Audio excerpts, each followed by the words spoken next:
We have all experienced supply chain issues recently, right? You order something, it doesn't arrive on time, it's happening to everything. Some groceries are harder to find. Cars are harder to buy. And I was supposed to have a studio audience by now, but apparently they're stuck on a container ship off the coast of California. But believe it or not, these supply chain issues might affect you even after you're dead. From the pandemic to quarries closing, businesses that make monuments for grave sites are having trouble getting granite. A lot of the products that we sell, it's mined in India or Brazil or Italy, and when they all shut down, they weren't sending anything out. This originally would take maybe 2 months to get, now 8 months. Okay, before we move on, can I just say for a second, I love a gravestone that shows someone's priorities. You know, like most of the time it's like loving father, devoted husband, but then this dude was just like, screw you, family, I'll be playing golf with Jesus. And I'm sorry, but 8 months is too long to wait for a gravestone. I mean, after 8 months, how are you even gonna remember where you buried the person? All right, everyone, you guys all remember this leaf and what it looks like, okay? We'll come put the gravestone here in 8 months. You got it, everybody? It's an orange leaf with a little tinge of yellow, something like that. So obviously this is extremely inconvenient for a lot of people, but it got me thinking, like maybe this gravestone problem could be an opportunity to re-examine how modern society handles the dead. Because it's actually kind of a big problem, starting with cemeteries. Because yes, cemeteries are the #1 place goth kids go to make out, but it turns out they're also getting more crowded than a Boris Johnson quarantine party. We've got a grave issue on our hands. As the world's population increases and becomes increasingly urban, the cities of the world are running out of room to bury their dead. In France, cemeteries in big cities are overcrowded. In LA's rapidly filling cemeteries, some family plots being listed at over $1 million. New bylaws passed in Vancouver will allow the city's only cemetery to bury multiple unrelated people in the same grave. This means that up to 3 people who want to participate will be able to share a grave. Okay. Getting buried with 2 other people? I mean, that raises a few questions from my side, like what is the body arrangement? You know, are we stacking them like pancakes, or are we dropping them in vertical like crayons, or are they spooning? Because I mean, if we're spooning, that's cool and everything. I just want to know who's going to be the big spoon. Because I don't mind doing it for a while, but I'm not going to do it for eternity. I want to be cuddled too, you know? Plus my arm's going to be dead, like dead. And I know a lot of people right now might be like, Trevor, you can't be putting dead bodies on top of each other. What about their dignity? Yeah, but think about it. Have you been to New York? People are already stacking living on top of each other. I mean, if we have to have roommates, why not the dead? And look, I get wanting to be buried in the city that you lived in. I understand that. You know, it makes it easier for your loved ones to come and visit your grave. And you have a shorter commute when you go to haunt them every night. But the fact is, cities are running out of space. And it's not even just a space issue, because now we're learning that traditional burial methods also leave behind a toxic trail for the people who are still living.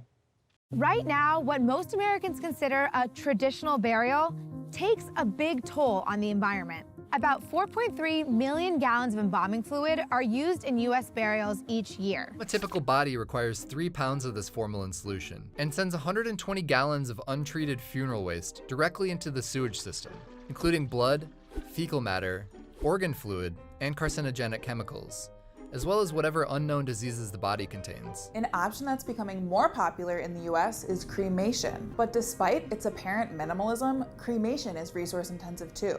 It takes around 28 gallons of fuel to turn just 1 person into ash. You're heating a body for 2 hours, up to 1800 degrees. You're releasing pollutants into the atmosphere, most significantly mercury. Each year, cremations in the United States release the same amount of CO2 as 70,000 cars.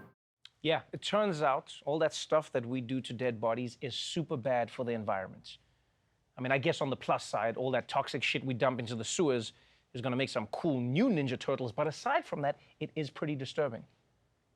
And by the way, I don't know about you, but this really makes me look differently at the mafia.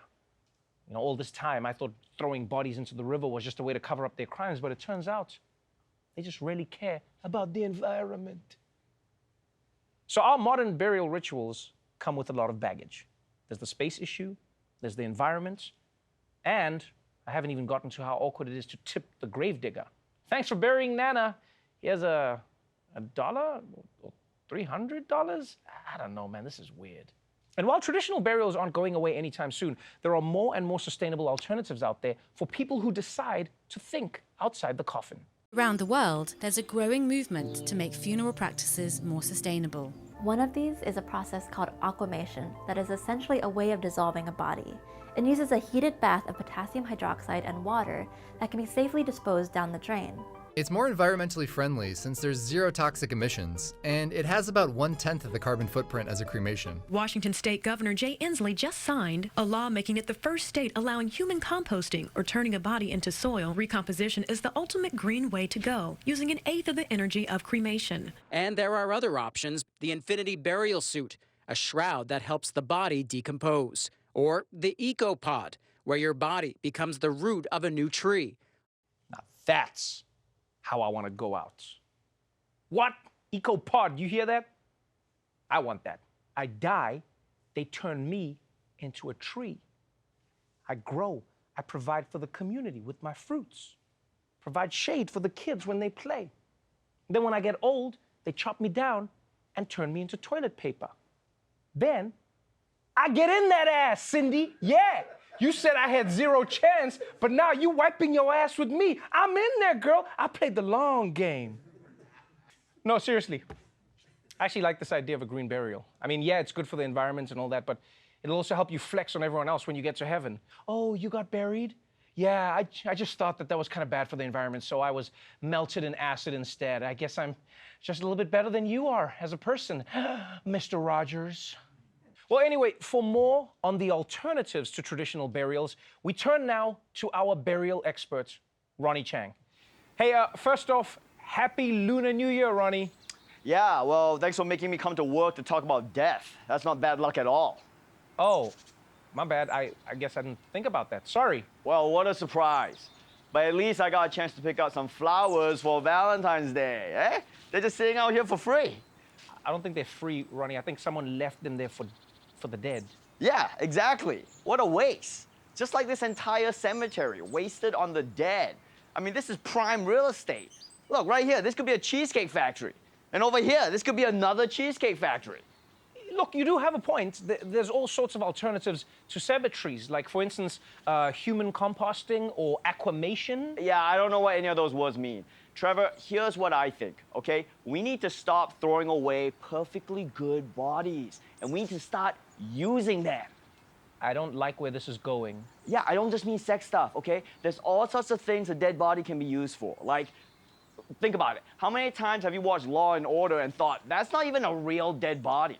I've never thought that once, Ronny. Well, trust me, when you've seen as many dead bodies as I have, you become a real stickler for details, okay? But fine, forget Law and Order. How many times have you been stuck in traffic? Huh? You get a dead body, now you're cruising to work in the carpool lane. Wouldn't we be worried about the police seeing you with a dead body in your car? That's why you only use dead white bodies, so you don't get pulled over. Right, and that makes sense. The point is, I got a ton of ideas for dead bodies, okay? Look, scarecrows, all natural mannequins at the Gap, sex stuff, that was your idea. Put one in the foyer, so if a murderer comes to your house, he'll think someone already beat him to it. Okay, what else? Sell one as an NFT. Wait, what? An NFT? I don't know. People just keep yelling at me about NFTs, all right? It can't be any dumber than an ape that looks like Gwyneth Paltrow. Yeah, I don't get the apes, but let me ask you this. Which one of these things, like these new techniques, do you want us to do with your body?